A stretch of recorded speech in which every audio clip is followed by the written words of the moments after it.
Mesdames, Messieurs, bonsoir et merci de préférer la télévision nationale dans l'actualité. Cette nouvelle initiative qui doit faire cas d'école. Il s'agit d'une consultation des populations de Damaro tenue récemment sur le programme de développement initié par les nouvelles autorités. Là-bas, le plan de développement local progresse de façon rassurante. Ceci pour accompagner la refondation. Plusieurs infrastructures sociales de base sont réalisées. Cette initiative des nouvelles autorités locales sont appréciées par les populations. Reportage Diamo Kaba.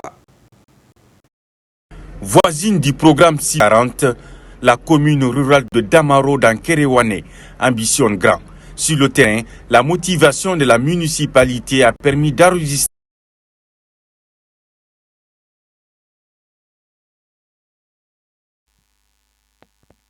Oui. Le micro est bon. Ah, il faut reprendre.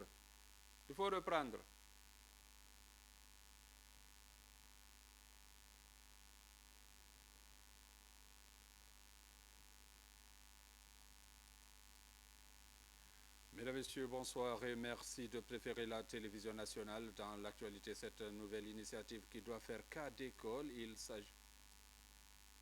C'est parti. On peut, allons.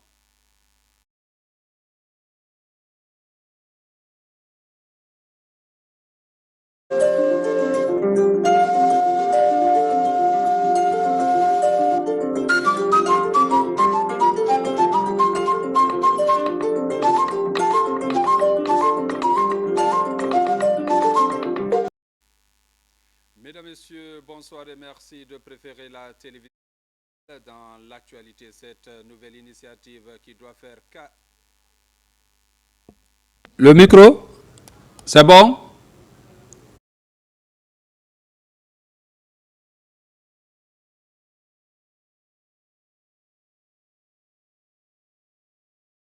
Allô, c'est bon? C'est allumé.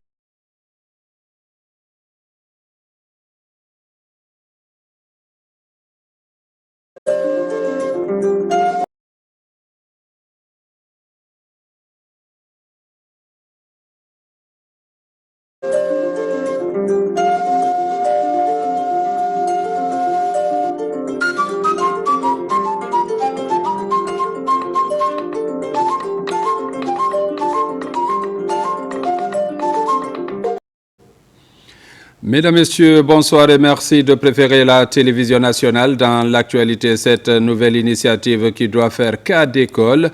Il s'agit d'une consultation des populations de Damaro tenue récemment sur le programme de développement initié par les nouvelles autorités.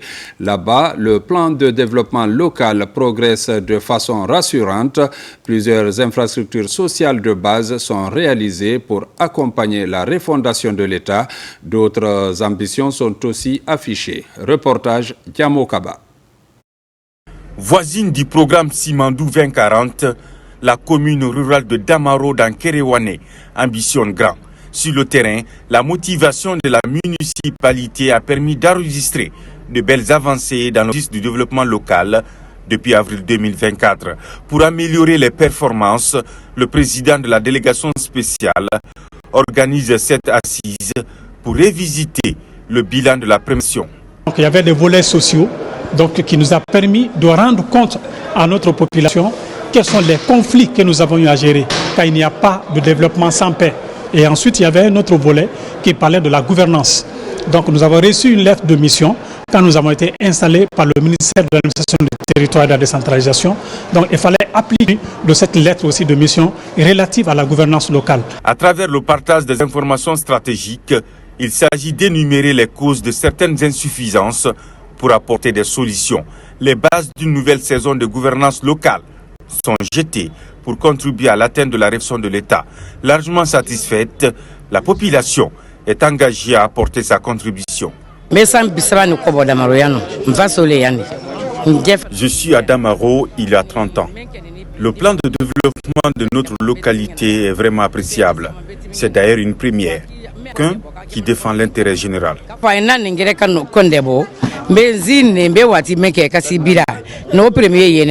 J'attendais ce qu'il a dit, ce qu'il a fait. Il est vraiment bien. On doit bénir pour lui, nuit comme jour. Parce que depuis là, plus de 10 ans maintenant, il est ici, il a terminé ses études, il est ici. Nous, on connaît qui il est, qu'est-ce qu'il fait, qu'est-ce qu'il pense. La sous-préfecture de Damaro affiche son côté pacifique pour accompagner le programme Simandou 2040, même si la population agro-pastorale est confrontée aux défis environnementaux et d'hydraulique villageoise. Son soutien envers le président de la République est indéfectible pour la réussite du programme Simandou. Entre communautés et municipalités, la nouvelle synergie d'action se veut participative pour bien baliser la lettre de mission. Et puis à l'occasion du mois dédié à la femme guinéenne, nous partons à la rencontre de deux grandes figures féminines. Il s'agit de la professeure Mabeti Touré, directrice générale de l'Institut supérieur agronomique et vétérinaire de Farana, et la professeure Mariam Beavogui, vice-rectrice de l'Université Gamal Abdel Nasser de Conakry. Toutes deux se démarquent de plus belle dans leur environnement de travail. Les précisions avec Mounir Bari. La bravoure de la femme guinéenne, à l'instar des autres du monde, est célébrée en Guinée. Ici, deux figures s'illustrent au niveau de l'enseignement supérieur. D'abord, professeur Mabeti Touré, directrice générale de l'Institut supérieur agronomique et vétérinaire de Farana, une dame au parcours atypique. Je suis déjà partie d'un poste de simple directrice chargée du cercle de concertation des filles et des femmes à l'université de Somphonia. Après ce poste, j'ai occupé également le poste de directrice générale de la chaire de Somphonia, en passant par le poste de vice-doyen chargé aux études. J'ai bénéficié d'un décret le 10 février 2021. Professeur Mariam Biavogui, vice-rectrice de l'Université Gamal Abdel Nasser de Conakry, maître de conférence et ancien ministre de la Santé et de l'Hygiène publique, a laissé également son empreinte en Guinée. Aux jeunes filles, je leur dirais qu'il n'y a pas de métier pour hommes et de métier pour femmes. Les enfants se valent et ils fréquentent les mêmes écoles depuis l'école primaire, ils évoluent ensemble, mais peut-être qu'est-ce qui manque à un certain moment, c'est l'accompagnement des filles. Professeur Mariam Biavogui, maître de conférence, et professeur Mabeti Touré, membre de l'Académie des sciences de Guinée, sont des académiciennes rompues à la tâche qui jouent un rôle majeur dans l'enseignement supérieur. Il ne faut pas lui imposer quelque chose. Toute petite, elle a un rêve, il faut l'accompagner dans ça. Et ça commence par quoi? Il faut d'abord mettre les jeunes filles à l'école. Il faut faire confiance aux jeunes filles. Nous avons eu la chance d'avoir ici en Guinée des femmes. Nous avons eu des femmes pilotes. Il faut citer Tanti Binta. Nous avons eu des femmes dans l'armée. Aujourd'hui, on a des femmes dans la mécanique. Les femmes se retrouvent partout, mais il faut dire qu'elles sont rares. Le message que je peux livrer aux femmes, c'est dire aux femmes de se faire confiance, d'accepter de se former. Plus on se forme, plus on apprend beaucoup de choses, plus on arrive à faire la différence entre ses droits et devoirs. À l'occasion de ce mois de mars, ces icônes spécialistes des questions de l'enseignement supérieur et de recherche partagent leur expérience avec la génération montante.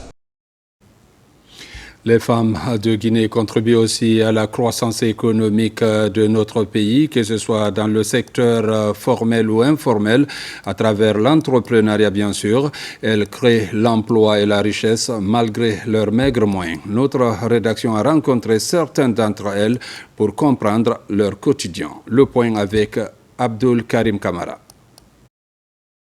Cette maison existe en Guinée depuis 5 ans. À l'intérieur, un contraste est saisissant. Le consommateur de chocolat est-il au courant que dans ses rayons, ces tablettes de chocolat ainsi que la poudre, le beurre et gâteaux de cacao sont issus de la graine du cacao guinéen? Pas vraiment. Le cacao guinéen est de la qualité. Il suffit juste de la travailler, d'accompagner les producteurs, d'accompagner les coopératives qui sont en train de travailler sur les itinéraires techniques, d'accompagner les jeunes à s'intégrer, à inciter les jeunes vraiment à investir, à innover dans le domaine du cacao. Vous allez voir dans sous peu de temps que la valeur du cacao sera bien connue aussi, comme ce qui se passe dans la sous-région. Dans cet autre établissement, la transformation locale porte sur l'amélioration de la compétitivité des fruits et certaines légumineuses, une dizaine au total. Par le séchage et autres savoir-faire, l'ambition dont nourrit Saram Magasuba est que la valeur ajoutée qu'elle crée soit justement répartie. On n'avait qu'un modèle de panier. Aujourd'hui, on a 3 modèles de panier. On a également des coffrets. Donc, on ne dirait pas qu'on est, comme je vous ai dit, on cherche à se parfaire. Le résultat, on peut dire qu'il est satisfaisant. Dans ces locaux, elle nous reçoit dans la tenue choisie cette année pour les femmes à l'occasion du 8 mars 2025. Aujourd'hui, Fatou Baldé a réussi en compagnie des chimistes, environnementalistes et teinturières à produire de la qualité sur le textile guinéen. C'était une découverte pour moi. J'ai breveté la formule et j'ai donné un nom à mon produit à travers une marque et j'ai labellisé le produit au niveau de l'Organisation africaine de la propriété intellectuelle. Nous avons dit on transforme notre idée en incubateur, entreprise sociale citoyenne. On a pris les femmes et on leur a dit que nous allons décupler vos revenus. Depuis 6 ans, 7 ans, nous avons pu doter chaque femme de notre coopérative d'un capital pour qu'elle puisse aussi travailler pour elle-même. Nos 3 femmes entrepreneurs, dans leur parcours respectif, ont un dénominateur commun. Il s'agit de leur accompagnement technique et financier par l'État, car elles estiment que leurs initiatives ont de quoi faire valoir hors des frontières guinéennes avec fierté. Les femmes toujours à l'honneur, de l'ombre à la lumière, c'est le titre de l'ouvrage écrit par Dr Mamadou Bari, enseignant-chercheur. À travers cet écrit, l'auteur met en lumière les apports inestimables des femmes dans le développement socio-économique de la Guinée. Le livre a été dédicacé ce 8 mars dans un réceptif hôtelier de la place. Reportage Abdoulaye Diallo, Marie-Louise Diallo. De l'ombre à la lumière est, selon son auteur, un ouvrage basé sur des enquêtes et des témoignages. Il dévoile les aspirations et les impacts concrets des femmes, souvent rurales, sur les transformations de nos communautés. C'est un ouvrage qui a été bâti sur la base ou sur un constat qui est que nous avons des femmes ordinaires qui font des contributions extraordinaires, mais qui ne sont pas connus. Vous savez, tout ce qu'on voit au quotidien, puisqu'on le voit souvent, en général, on considère que c'est normal et finalement, ça ne nous dit rien. Et du coup, j'ai voulu, à travers cet ouvrage, montrer que ce que nos mamans font à la maison contribue à notre éducation. La femme guinéenne étant un véritable moteur du développement socio-économique du pays, elle contribue activement à bâtir un avenir meilleur. Les enquêtes réalisées par l'UNS montrent que sur 100 personnes, disons, qui portent des efforts dans notre société, vous allez trouver que 100 femmes peuvent porter jusqu'à 275 personnes, alors que 100 hommes ne peuvent porter que 173 personnes. Vous voyez très bien que les femmes font beaucoup plus d'efforts, mais malheureusement, elles évoluent dans des secteurs considérés comme vulnérables et qui le sont en réalité. Qu'on l'appelle Journée internationale des femmes ou Journée internationale des droits des femmes, le 8 mars est l'occasion de souligner la longue marche, souvent parsemée d'embûches vers l'égalité des sexes. Elle fait partie des 87 journées internationales initiées par l'Organisation des Nations Unies. Mesdames, Messieurs, c'est la fin de cette édition. Merci de l'avoir suivi. Retenez que la Guinée est notre paradis, terre de richesse et d'innovation. Bonne suite de programme sur la RTG.